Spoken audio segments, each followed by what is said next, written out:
pas si tu connais la liste des personnes les plus riches de la Côte d'Ivoire, mais cette personne que je vais te présenter appartient à cette liste-là.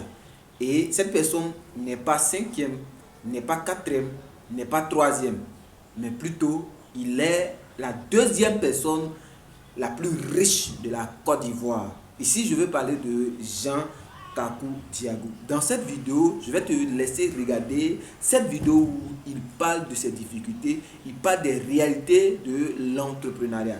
Donc si tu veux te lancer en entrepreneuriat, je pense qu'il n'y a pas meilleure personne que ce monsieur, parce qu'il va te donner les réalités entrepreneuriat, surtout entrepreneuriat africain. Donc écoute-le et laisse un commentaire.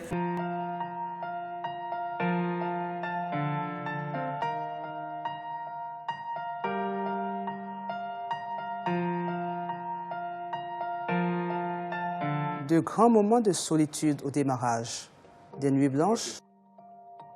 Bien sûr, parce que dans ces moments-là, on est tout seul devant son destin. Et on a besoin d'approfondir intellectuellement son projet. On a besoin de réfléchir longuement.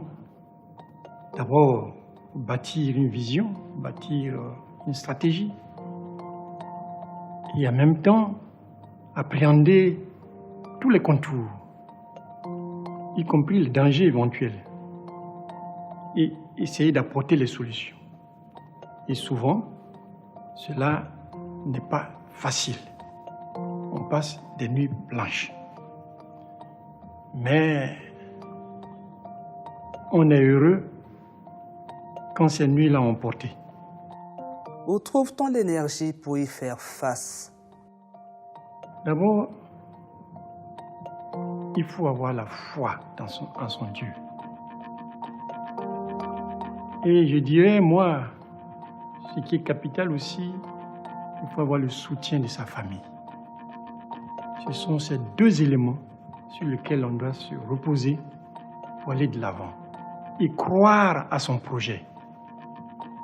Croire au fait qu'on ne va plus revenir en arrière. On ne doit plus regarder derrière. On doit aller de l'avant. Des moments de doute aussi? Bien sûr, des moments où on a des problèmes de logistique, des problèmes de ressources humaines, des problèmes de marché, et qui fait que on a des doutes. On pense à quoi pendant ces moments-là? On pense au fait qu'on doit réussir et on fait tout pour réussir. Humainement, mais aussi intellectuellement et en s'accrochant à sa foi, comme je l'ai dit tout à l'heure.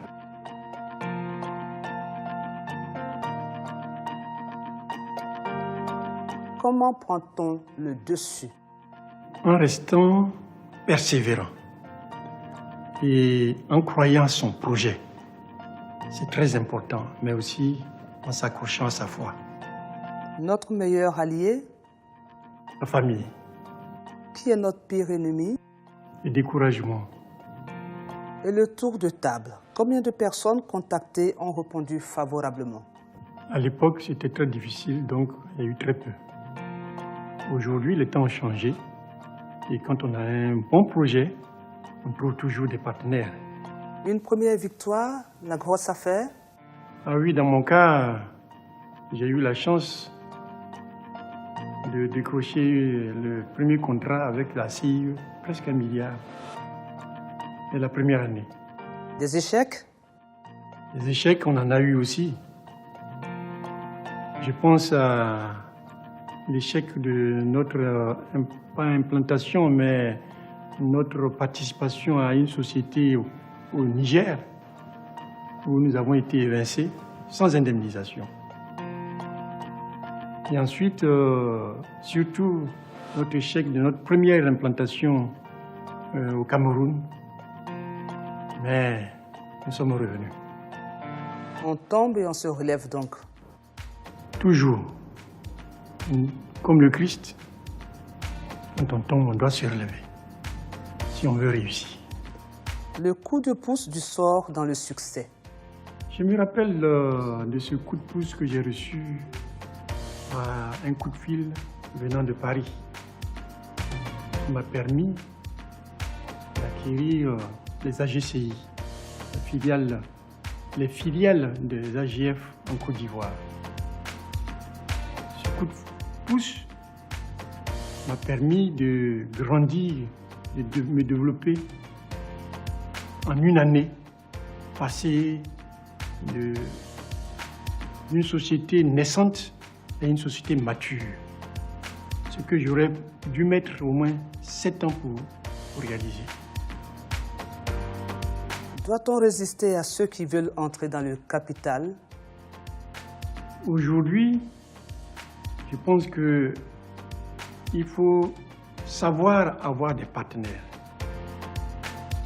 Si il se pointe des partenaires crédibles, capables de vous accompagner, mieux vaut avoir 50% de 1000 plutôt que 100% de 100.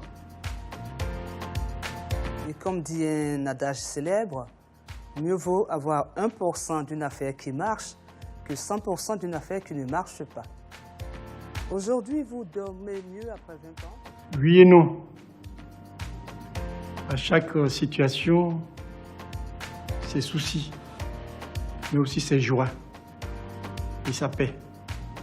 Donc au début, on a des soucis qui ne sont pas les mêmes que ceux qu'on a aujourd'hui. Ce sont des soucis aujourd'hui de développement.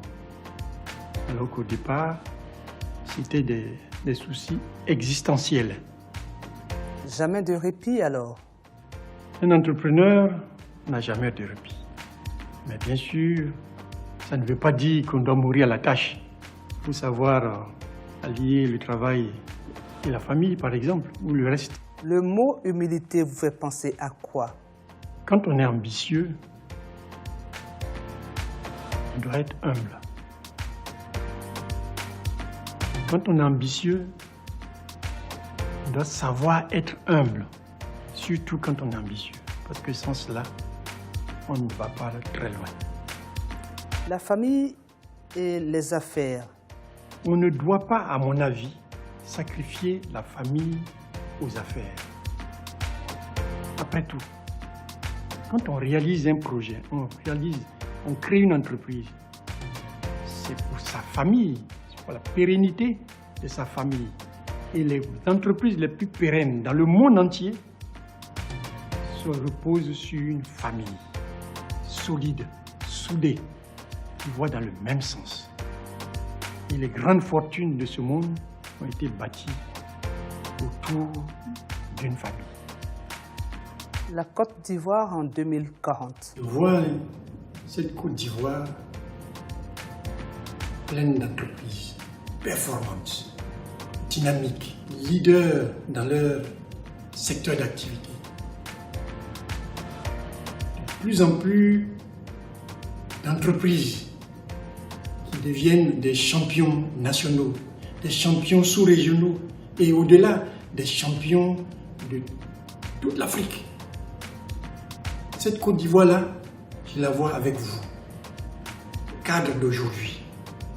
Je la vois avec vous en tant qu'entrepreneur, donnant du travail à vos concitoyens. Je n'ai inventé ni la fusée qui est allée sur la Lune, ni l'eau chaude. J'ai simplement osé. Osez entreprendre. N'hésitez plus. Faites le pas. Si tu as aimé cette vidéo, alors n'hésitez surtout pas à liker, à commenter, à partager et aussi à vous abonner. C'était M. Nda, à très bientôt pour une prochaine vidéo.